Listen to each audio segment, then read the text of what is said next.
Welcome back to the channel. So, the Labour government tell us they don't have any money for heating and they let pensioners go cold this winter. There is a £20 billion black hole, don't you know? It's what Starmer and Reeves told us on a daily basis. They told us they don't have money to invest in our food supply. They want farmers to subsidise the government coffers. Now, Labour have just told us that they also don't have money to tackle communications black spots around the country. They just cancelled a £1 billion project to tackle this problem. I mean, it's not like businesses and people need to communicate outside of large urban areas, is it? But let's look at what they do have money for. They managed to find an extra £1.5 billion to keep the war going in Ukraine, and now God knows how much more to organise a joint 30,000 troop strong army on a so-called peacekeeping mission to Ukraine.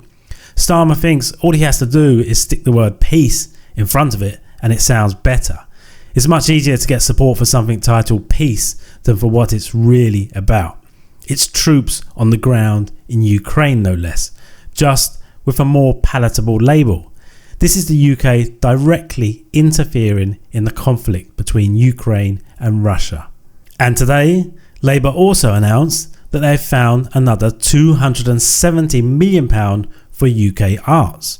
Now, I don't have anything against the arts. I feel they play an important part in society. But isn't there a £20 billion black hole? Shouldn't that be filled first?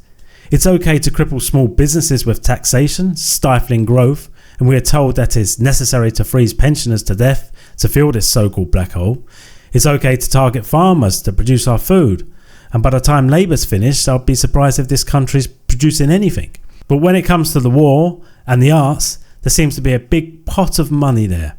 And when they say arts, where and what is our money going to be used for? I'm sure much of this money will be put to good use, but how much will end up funding woke, racist, anti-white projects?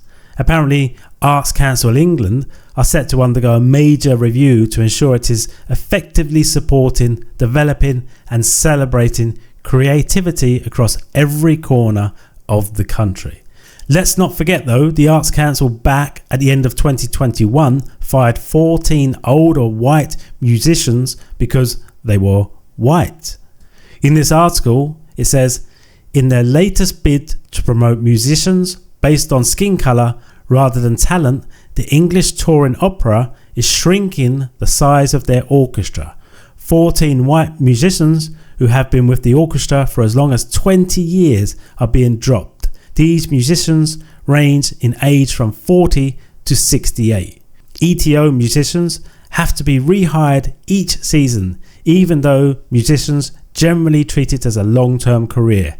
ETO says the move is to come into compliance with guidance from the Arts Council of Great Britain. So is this what they will be using our money for? More diversity projects, more ways to create and attract your typical Labour voter, no doubt. How much taxpayers' money will go towards funding performances like this one?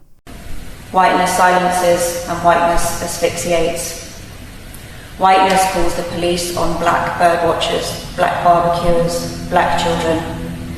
Whiteness makes schools and classrooms unsafe spaces.